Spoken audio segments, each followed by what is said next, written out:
ರಾಜ್ಯ ಸರ್ಕಾರ ದಪ್ಪ ಚರ್ಮದ ಸರ್ಕಾರವಾಗಿದೆ. ಮಾನ ಮರ್ಯಾದೆ ಗೌರವ ಕಿಂಚಿತ್ತೂ ಇಲ್ಲದ ಸರ್ಕಾರ. ಅವರಿಗೆ ಗೊತ್ತಿದೆ ಮುಂದಿನ ಚುನಾವಣೆಯಲ್ಲಿ ರಾಜ್ಯದ ಜನತೆ ಆಶೀರ್ವಾದ ಮಾಡಲ್ಲ ಅಂತ ತಿಳಿದಿದೆ ಅಂತ ರಾಜ್ಯ ಯುವ ಜೆಡಿಎಸ್ ಅಧ್ಯಕ್ಷ ನಿಖಿಲ್ ಕುಮಾರಸ್ವಾಮಿ ಆರೋಪಿಸಿದರು. ದೇವನಹಳ್ಳಿ ಪಟ್ಟಣದ ಬಿಬಿ ರಸ್ತೆಯಲ್ಲಿರುವ ಡಿಎಚ್ಎಲ್ ಕನ್ವೆನ್ಷನ್ ಹಾಲ್ನಲ್ಲಿ ಪುರಸಭಾ ಮಾಜಿ ಸದಸ್ಯ ಕಾಳಪ್ಪನವರ ಕುಟುಂಬ ಲಕ್ಷ್ಮೀ ವೆಂಕಟೇಶ್ ಮೊಮ್ಮಗಳ ಪ್ರಣವಿ ಭಾನು ಮೊದಲನೇ ವರ್ಷದ ಹುಟ್ಟುಹಬ್ಬದ ಕಾರ್ಯಕ್ರಮದಲ್ಲಿ ನಿಖಿಲ್ ಕುಮಾರಸ್ವಾಮಿ ಭಾಗವಹಿಸಿ ಮಾತನಾಡಿ, ಸಂಪೂರ್ಣವಾದಂತಹ ಪಕ್ಷದ ನಿಲುವೇನು, ಜಾತಿ ಗಣತಿ ಎಲ್ಲಿಗೆ ತೆಗೆದುಕೊಂಡು ಹೋಗ್ತಿದ್ದಾರೆ ಎಂಬುದರ ಕುರಿತು ಪತ್ರಿಕಾಗೋಷ್ಠಿ ಮಾಡಲಾಗಿದೆ.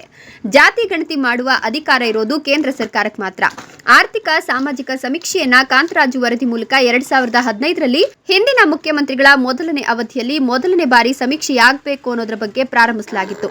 ಕಾಂತರಾಜು ಅವರು ತಯಾರಿಸಿದ ವರದಿ ಹಸ್ತಪಥ ಮತ್ತು ಮೂಲಪಥ ಎರಡೂ ಕಳೆದು ಹೋಗಿದೆ ಎಂಬುದು ಹಿಂದುಳಿದ ಅಲ್ಪಸಂಖ್ಯಾತ ಮಂತ್ರಿಗಳಿಗೆ ಹೆಗ್ಗಡೆಯವರು ಪತ್ರ ಬರೆದಿದ್ದಾರೆ. ಇದರ ಬಗ್ಗೆ ಸಂಪೂರ್ಣವಾಗಿ ಮಾತನಾಡಿದ್ದೇನೆ ಅಂದರು.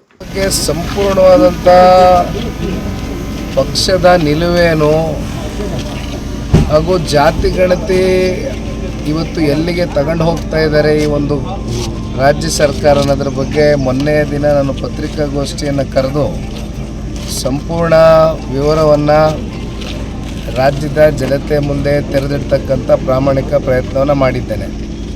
ಇದು ಜಾತಿ ಗಣತಿ ಅಂತಕ್ಕಂಥದ್ದು ಇದು ಮಾಡ್ತಕ್ಕಂಥ ಒಂದು ಅಧಿಕಾರ ಇರುವಂಥದ್ದು ಕೇಂದ್ರ ಸರ್ಕಾರಕ್ಕೆ ಮಾತ್ರ.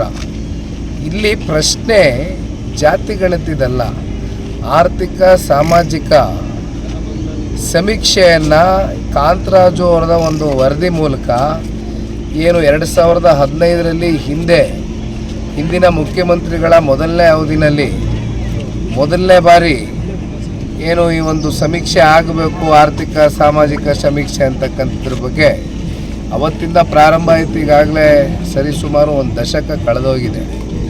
ಒಂದು ದಶಕದಲ್ಲಿ ಕಾಂತರಾಜುರವರ ವರದಿ ಆ ಒಂದು 5 ವರ್ಷದಲ್ಲಿ ಅವರು ತಯಾರು ಮಾಡಿದಂಥ ಒಂದು ರಿಪೋರ್ಟ್ ಏನಿತ್ತು, ಆ ಒಂದು ಹಸ್ತಪ್ರತ ಮತ್ತು ಮೂಲಪ್ರತ ಎರಡೂ ಕೂಡ ಕಳೆದು ಹೋಗಿದೆ ಅಂತಕ್ಕಂಥದ್ದು ಇತ್ತೀಚೆಗೆ ಏನು ಈ ಬ್ಯಾಕ್ವರ್ಡ್ ಕಮ್ಯುನಿಟಿ ಮತ್ತು ಮೈನಾರಿಟಿ ಕ್ಲಾಸು ಮಿನಿಸ್ಟ್ರಿಗೆ ಪ್ಲಸ್ಸು ರಾಜ್ಯದ ಮುಖ್ಯಮಂತ್ರಿಗೆ ಹೆಗಡೆ ಅವರು ಪತ್ರ ಬರೆದಿದ್ರು. ಅದ್ರ ಬಗ್ಗೆ ಎಲ್ಲ ಕೂಲಂಕುಷವಾಗಿ ಸಂಪೂರ್ಣ ಡೀಟೇಲ್ಸ್ ನಾನು 1 ಅವರ್ ಮಾತಾಡಿದ್ದೀನಿ ಮೊನ್ನೆ.